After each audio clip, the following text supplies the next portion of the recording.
आतंकी संगठन हिजबुल्लाह के नेता से लेकर लड़ाकों ने कार पर चढ़ना छोड़ दिया है, स्कूटर बाइक पर चढ़ना छोड़ दिया है, टीवी देखना छोड़ दिया है, एसी के रिमोट को हाथ नहीं लगा रहे, मोबाइल फोन को देखते ही कह रहे हैं तौबा तौबा। कंप्यूटर और लैपटॉप से बना ली है दूरी, क्योंकि आतंक फैलाने वाले खुद आतंकित हैं। दहशतगर्द खुद दहशत में हैं और ये खौफ पहली बार दुनिया के तमाम आतंकी संगठन महसूस कर रहे हैं। उन्हें पता नहीं कि कब क्या फट जाए और फटने का यही डर बैठा है उनके सिर के ऊपर, और ये है ऑपरेशन बिलो द बेल्ट का असर। लेबनान और इजराइल के बीच नए तरह की जंग और परंपरागत युद्ध छिड़ने की अजब गजब वजह कैसे शुरू हुई, इन सब पर होगी आज खबरों की तह तक में विस्तार से बात। नमस्कार, मैं हूं पुनीत त्रिपाठी।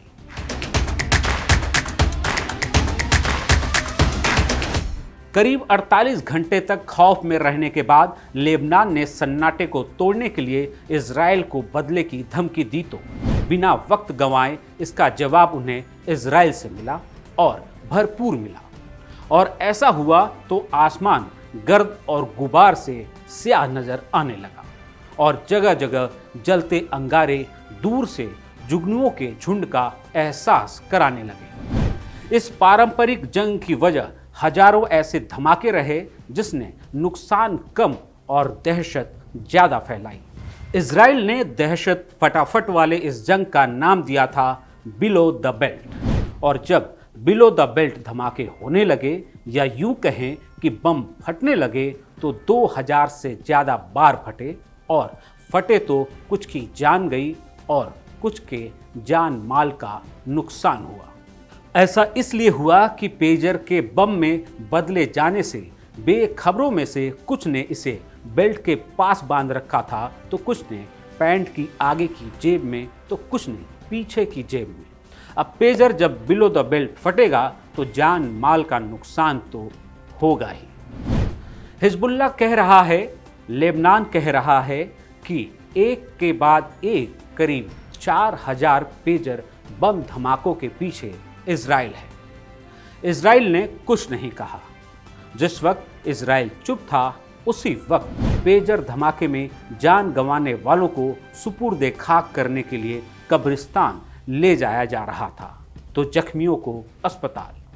उसी वक्त वायरलेस कम्युनिकेशन के एक और उपकरण वॉकी टॉकी में धमाका शुरू हो गया।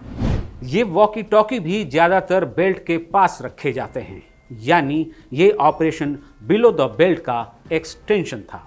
फिर खबर आने लगी कि कहीं लैंडलाइन फोन फट रहे हैं, तो कहीं सोलर पैनल।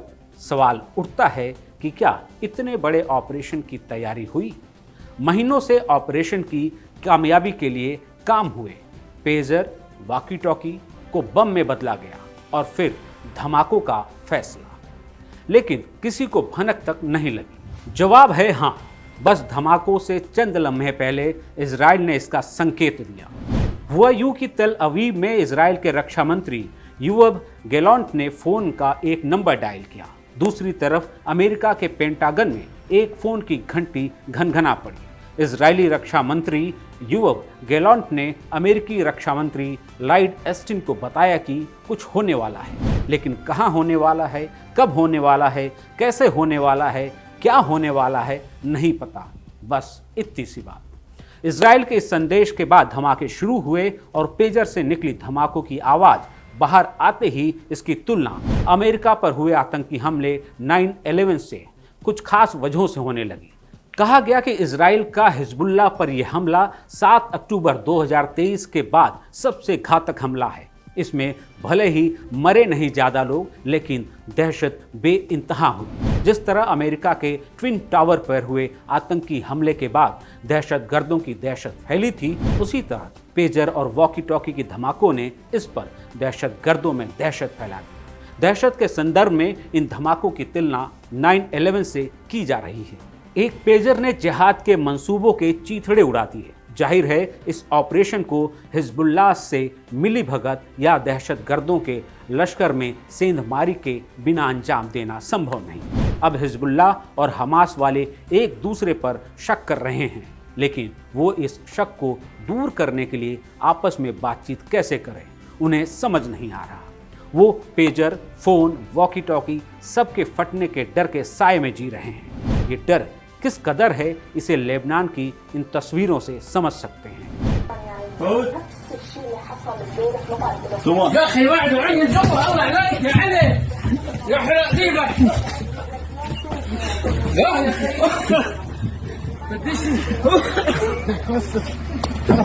अब आपको बताते हैं कि इस ऑपरेशन को कैसे अंजाम दिया गया। इसे लेकर कई तरह की थ्योरी सामने आई हैं, लेकिन सबसे भरोसेमंद थ्योरी के मुताबिक इजराइल को पता चल चुका था कि हिजबुल्लाह के लोग फ़ोन के ट्रैक होने के खतरे को देखते हुए पेजर्स का इस्तेमाल कर रहे थे और आतंकी संगठन से जुड़े लोगों को पेजर के इस्तेमाल के लिए हिजबुल्लाह के सरगना नसरल्लाह ने मजबूर किया। इसी में इजरायली अधिकारी और मोसाद ने अपने लिए मौका देखा। हिजबुल्लाह ने जब पेजर के इस्तेमाल का फैसला किया तो इजराइल ने एक शेल कंपनी बनाई। ये कंपनी एक अंतर्राष्ट्रीय पेजर निर्माता के रूप में सामने आई। BAC कंसल्टिंग हंगरी स्थित एक कंपनी थी जो ताइवान की कंपनी गोल्ड अपोलो की ओर से पेजर बनाने का कॉन्ट्रैक्ट लेती थी।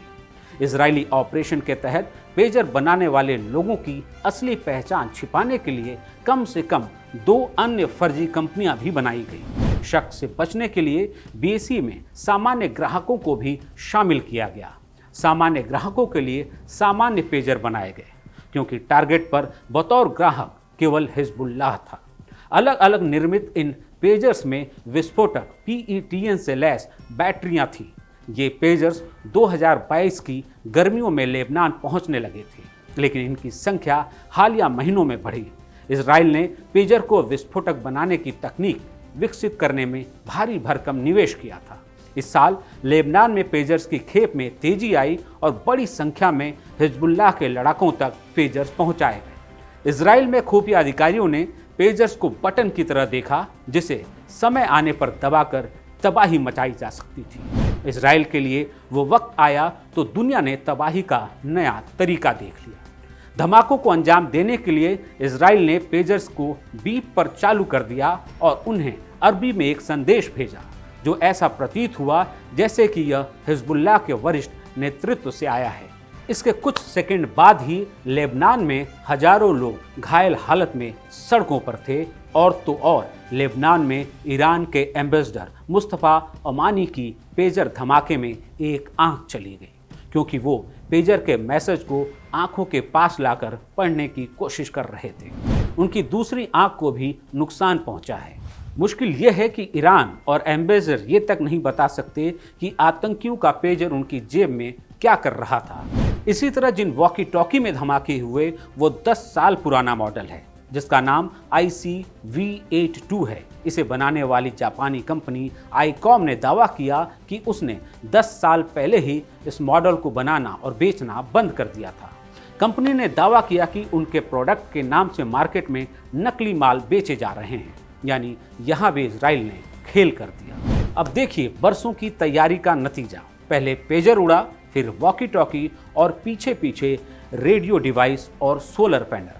आतंकियों के पैंट में हुए धमाकों ने 56 मुल्कों के आतंकियों की पैंट गीली कर दी। इजराइल का संदेश साफ है, वो केवल घर में घुसकर ही नहीं मार सकते, वो जब चाहें, जहां चाहें, जैसे चाहें वैसे मार सकते हैं। हमास के पॉलिटिकल चीफ इस्माइल हानिया को ईरान में घुसकर मारना, जहां वह कभी कल्पना भी नहीं कर सकता था कि उसकी जिंदगी को कोई खतरा हो सकता है।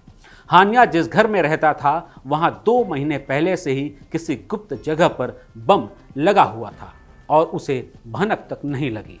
विस्फोट उस दिन हुआ जिस दिन ईरान में नए राष्ट्रपति शपथ ले रहे थे। दुनिया में युद्ध के नियम और तरीके बदल गए हैं।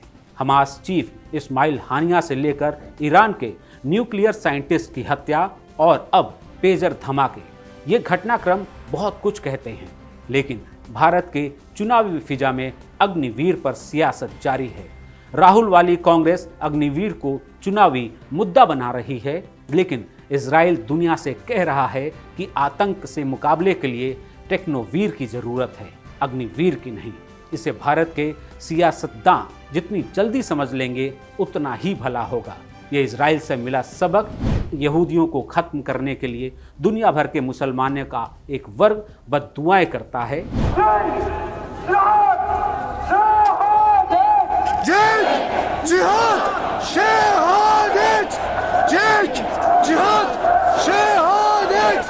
लेकिन यहूदियों का बाल भी बांका नहीं हो पा रहा। इजराइल लानत भेजने वालों से 100 साल आगे चलता है, इसलिए वो लड़ता है और 1 करोड़ होकर भी 180 करोड़ पर भारी पड़ता है। क्या बदले हालात में भारत को भी अपनी सुरक्षा और आतंकियों के पैतरों से बचने के लिए नए सिरे से रणनीति बनाने की जरूरत है? आप क्या सोचते हैं? आतंकवाद से जूझने वाला भारत राहुल गांधी के हाथों में सुरक्षित होगा या नरेंद्र मोदी के हाथों में सुरक्षित है? अपनी राय कमेंट बॉक्स में लिखें और ये वीडियो विश्लेषण पसंद आया हो तो इसे लाइक और चैनल को सब्सक्राइब करें।